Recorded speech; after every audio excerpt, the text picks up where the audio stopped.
The Black Statue of Liberty. Slaves, masters, and revolutionary consciousness. By the counterintuitive. Far from being the chaotic bacchanalia of oppressed savages, the revolution in Haiti followed with precision the rise and fall of the revolutionary wave in France. C.L.R. James, The Black Jacobins. As contradiction or as duality, for a long while the modern and the free have had to coexist with the primitive and the enslaved on the same planet, within the same geographies, enclosures, and islands. The so-called primitive also embodied the slave, one who functioned as an active part of the economy, a toxic sign of everyday struggle, man, woman, and child enslaved, over centuries-long oppression, violence, and hierarchy. But popular history and dominant narratives try as much, still cannot erase nor disavow the primitive. Especially when we as a species, as modern and however superior, are still dealing with mass inequality, worse forms of imperialism, capitalism, genocide, ecocide, and work-based slavery in many parts of the world. Such a shared reality also points to a time in the past. Who doesn't know about the storming of the Bastille and the rights of man and the French Revolution, 1789–92? Yet as suppressed or deliberately ignored is the history and triumph, the first and only successful slave revolution in the world. The actual liberation of not just slaves, abolition of slavery, but also a violent reorganization of existing class, governance, and economy, that was achieved by black rebel slaves or the Black Jacobins. A slave-based revolutionary awareness instead of the bourgeois at the center of revolutionary history and inevitable revolution. As a detonation, centuries in making also gave way to the independence of Haiti and Saint-Domingue concurrent with the revolutionary waves in France and way later throughout Imperial Europe, Cuba, Russia, China, etc. during the 19th and 20th century. The Black Statue of Liberty does not exist, and what stands currently at the entry of New York City is best felt as a symbol of imperial triumph or blessed America, Irving Berlin. Cited by scholars of revolutionary history as the most impactful in the modern era, one that was led by the Black Jacobins organized in ways, or as the seeds of revolutionary struggle, the abolition of slavery, expulsion of the imperial regimes, and the following war for independence. A violent detonation in favor of liberty that spread not only across the Caribbean, but also to many other parts of the colonized world, and still going on. A short homage to Toussaint Louverture for his epic anti-colonial spirit and role, leading up to the first and only successful slave revolution in the world as yet, Émile Cabral. The story of Haiti and Dominican Republic is written in blood and fire, led by the black rebel slaves. For all that probability can define, when Columbus and his Spanish galleons landed in the pre-San Salvador, 1492, looking for gold or a new route to India, they did not hang around for too long. The natives of the island managed to direct the foreigners towards the island of Haiti for better prospects with the search for the yellow metal. But how incredulous to call Christopher Columbus a navigator, Wikipedia, who unleashed a trail of terror and erasure in his voyage further into the New World. Whatever achieved or found in Hispaniola, Haiti, and the thousands of islanders that the Spanish could slaughter during this period, 1492 to 1510, is still minuscule, compared to the next 400 years of European settler colonialism, the architecture of slavery and the North Atlantic slave trade. Even the early records of genocide could only be measured in retrospect in the words of the literate and perhaps pious. Absolutely sickened by the exploitation and physical degradation of the indigenous peoples, disease and crime in the Spanish colonies of the Caribbean and especially Haiti, Francisco Las Casas summoned the Catholic clergy and Castilian court to stop the genocide of the islanders, and instead offer the remaining a chance to convert to Christianity.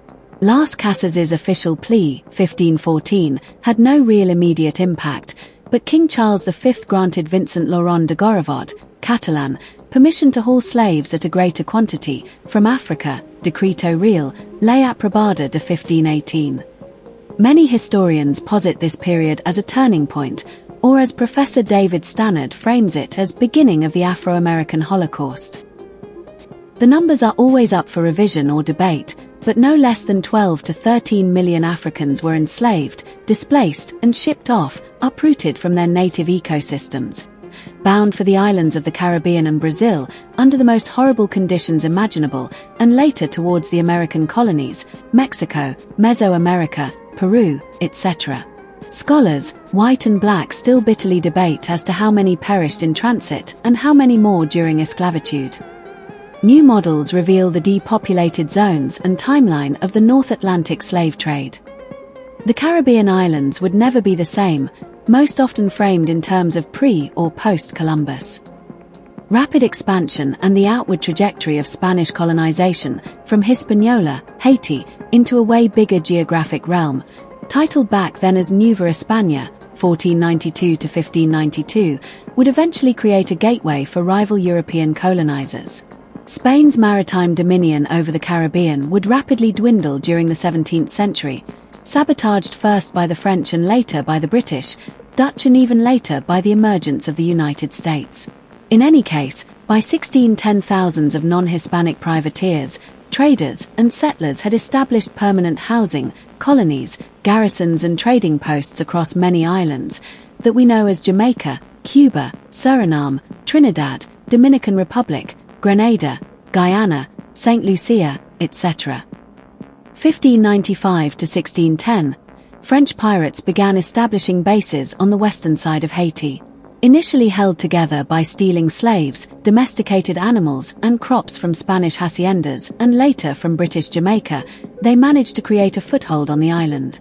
The real struggle for dominion inside the Caribbean would tilt in favor of the French, British, and Dutch, yet not without massacring each other for about 35 years, 1595 to 1625.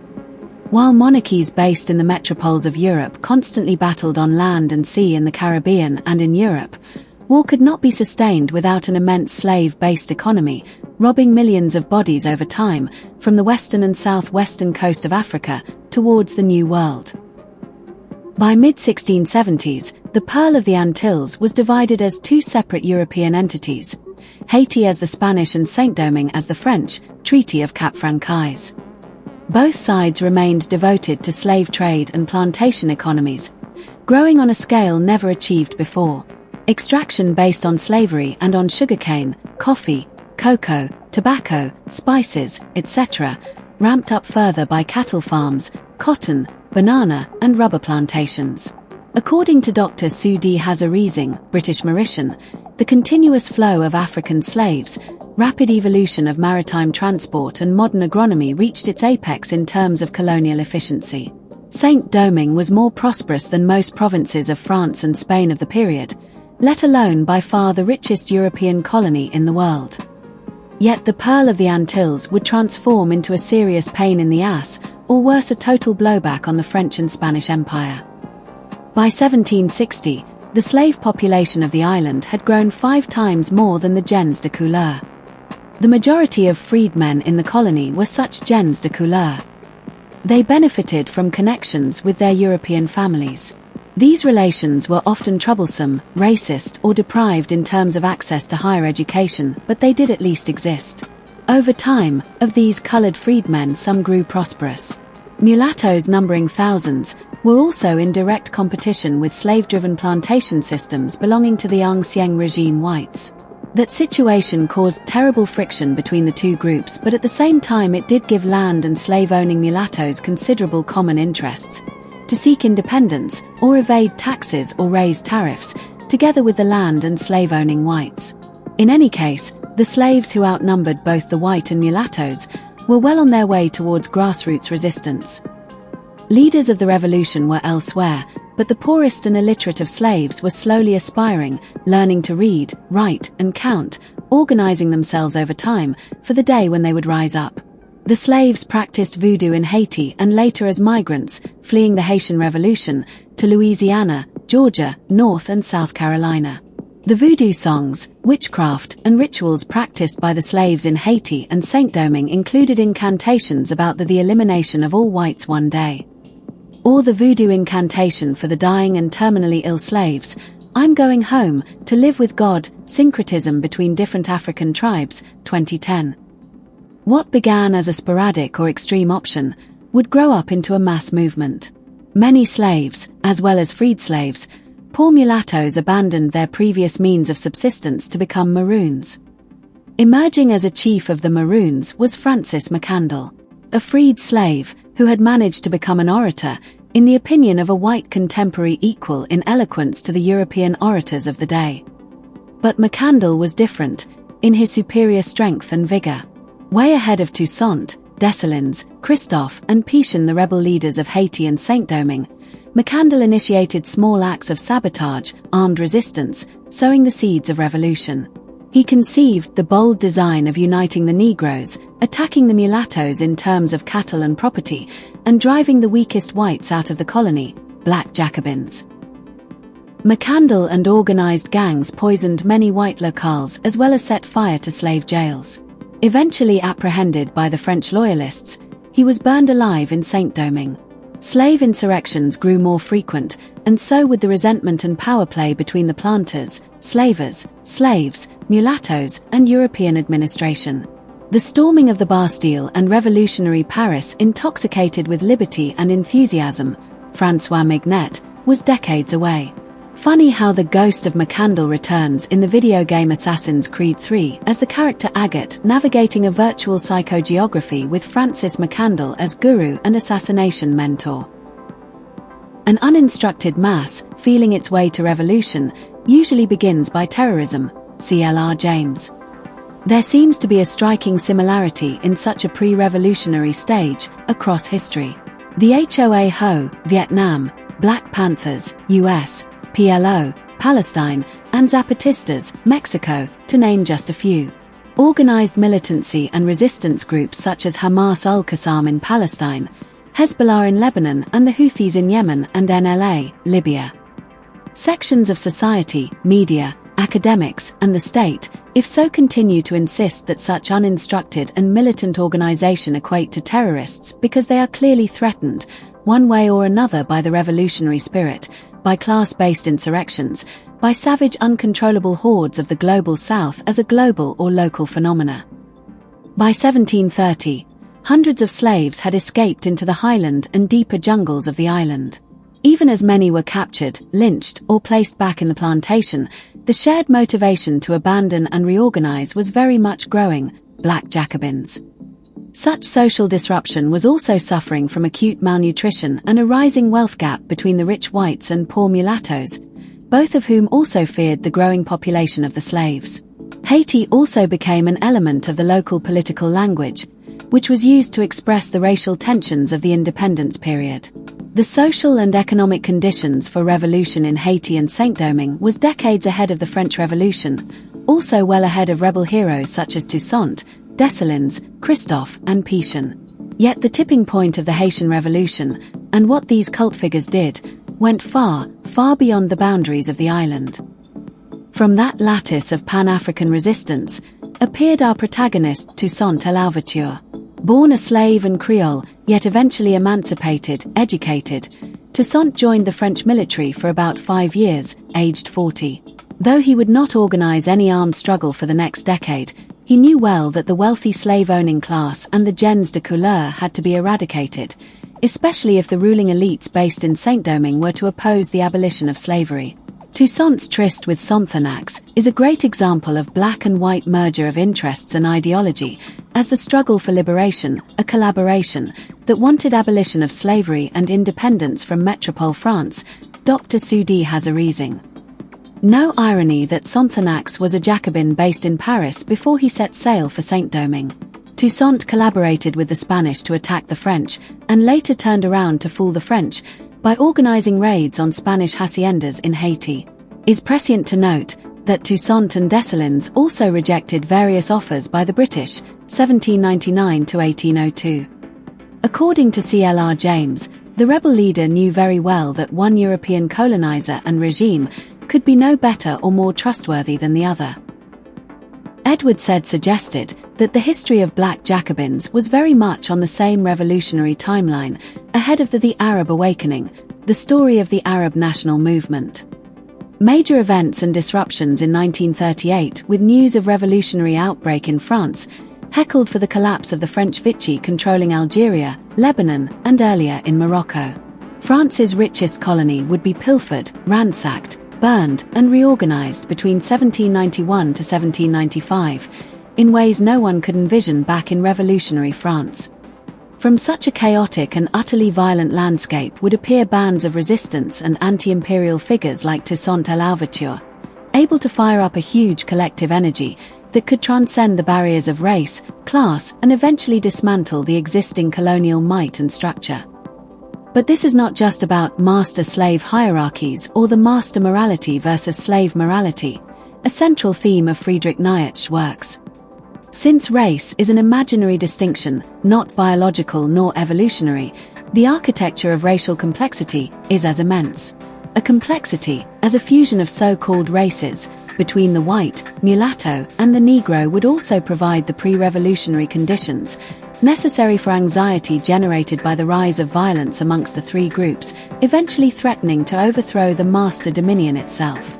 In a wider Atlantic frame, the sharpening of the politics of race, between Negroes, mulattoes, and whites, in particular the growing militancy that later became known to the world as Black Power, C.L.R. James.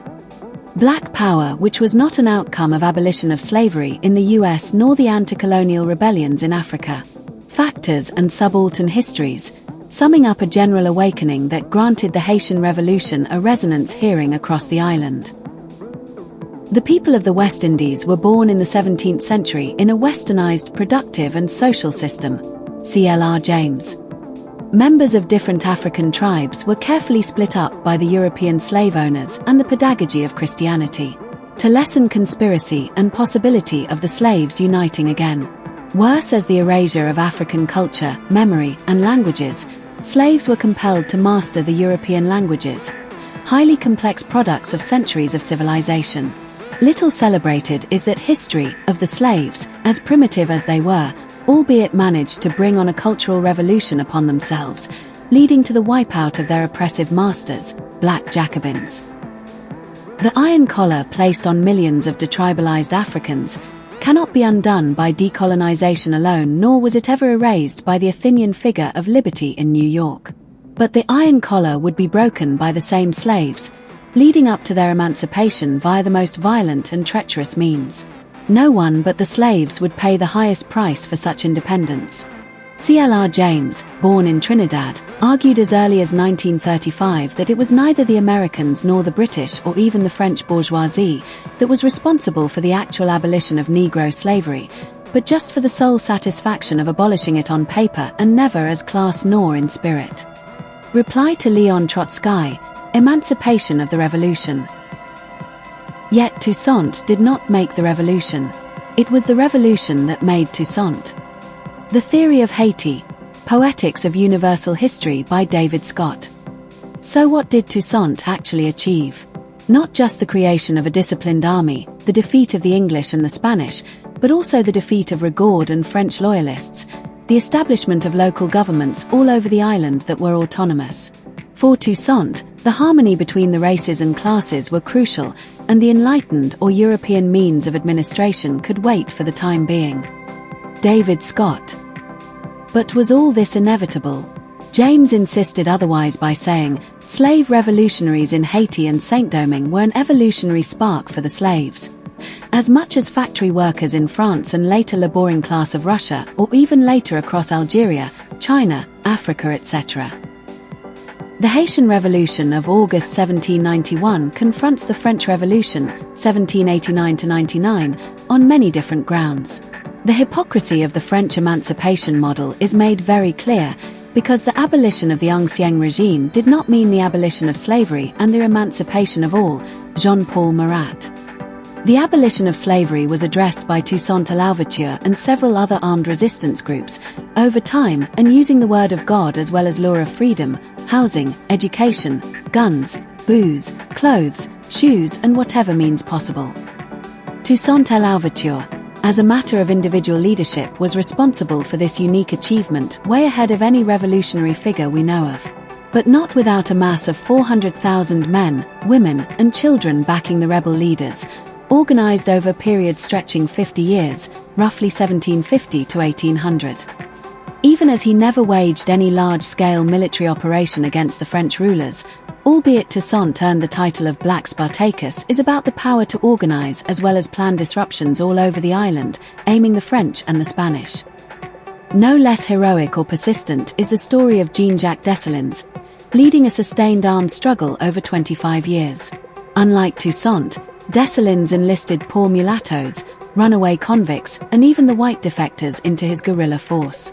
The French Revolution was smashed into numerous repressive regimes, and the new Emperor of France, Napoleon Bonaparte, sent an armada of roughly 24,000 soldiers to recapture Saint-Domingue.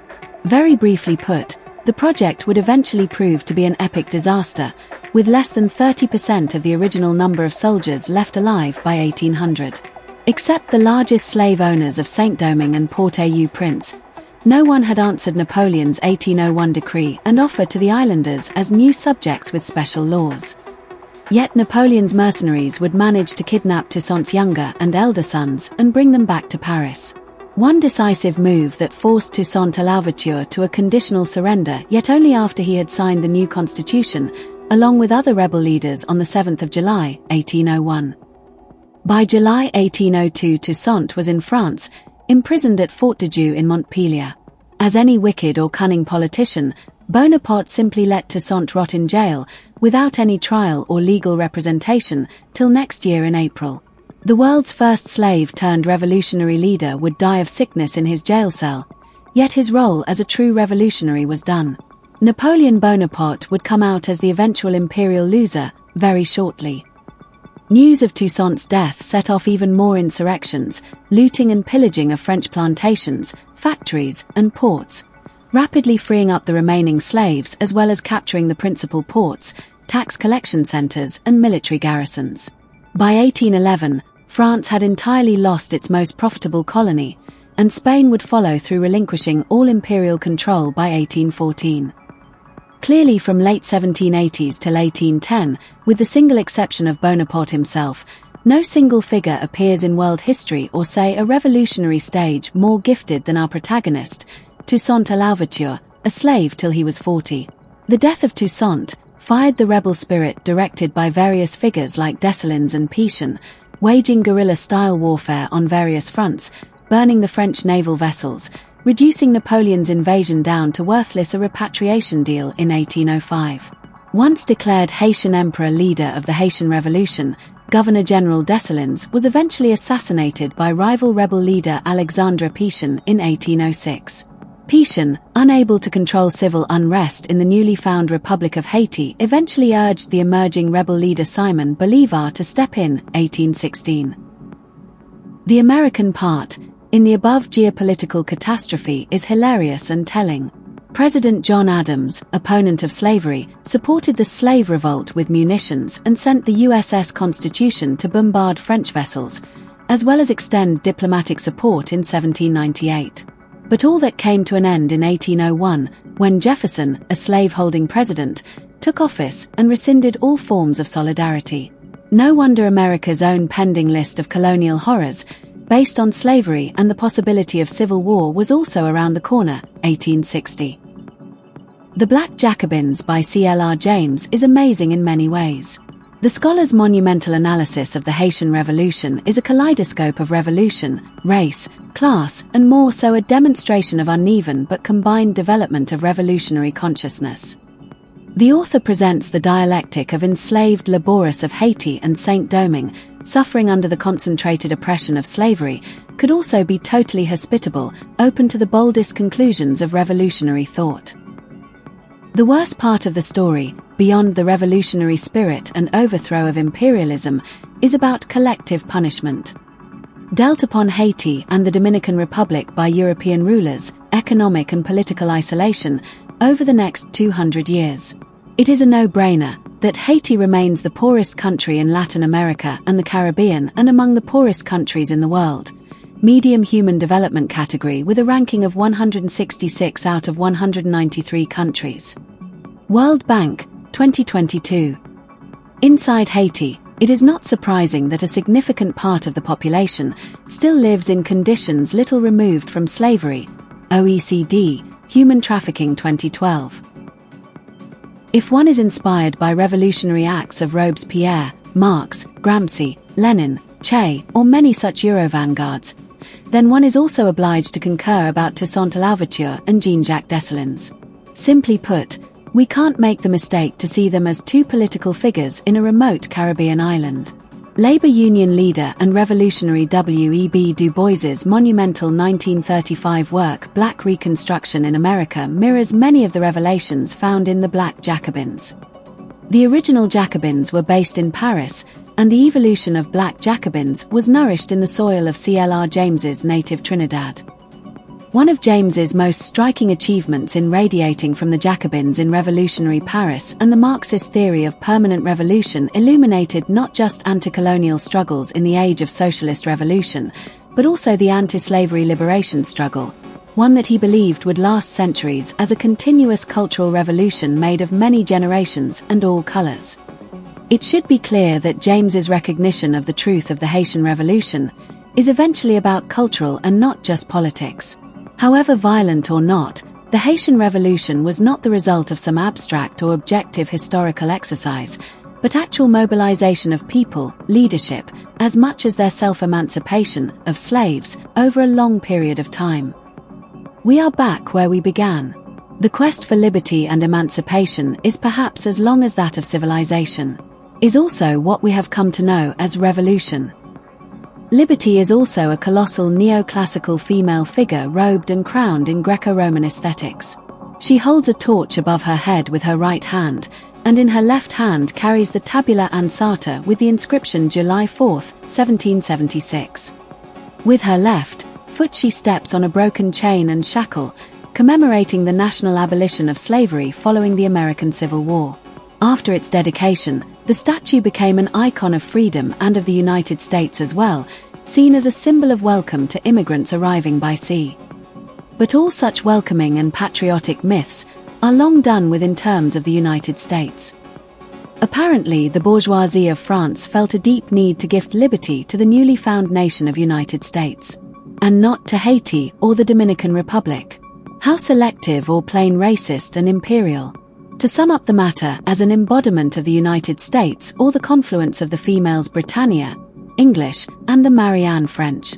Indeed, the superstructure designed by Frederick Bartholdi and Gustave Eiffel could never be black, nor was it symbolic of any lasting class struggle or revolution. European domination, achievement, and power actualized via the blood, sweat and tears, the mutilation and disembodiment of millions of slaves, millions of beings that have been erased from history itself. From whither came such a lady of liberty? The Black Statue of Liberty is a cheeky euphemism to dethrone the imperial structure, one which has always been an embodiment of concentrated oppression and racism. As a struggle for liberation that destroyed settler colonialism in Haiti and the Dominican Republic, the same spirit lives within the most oppressed and the most abandoned, wretched of the earth, Frantz Fanon. Past and present, if we can feel togetherness in the revolutionary spirit, shared between the Caribbean slave rebels, past, and Hamas backed by the people of Palestine, present. The more important speculation for you, me, and the society we belong to, like the slaves of Haiti and Saint-Domingue, who are no less evolved, and even hospitable and open to the boldest conclusions of revolutionary thought, consciousness, and acts. And is that the case with us? To pledge support with a paid subscription, click here.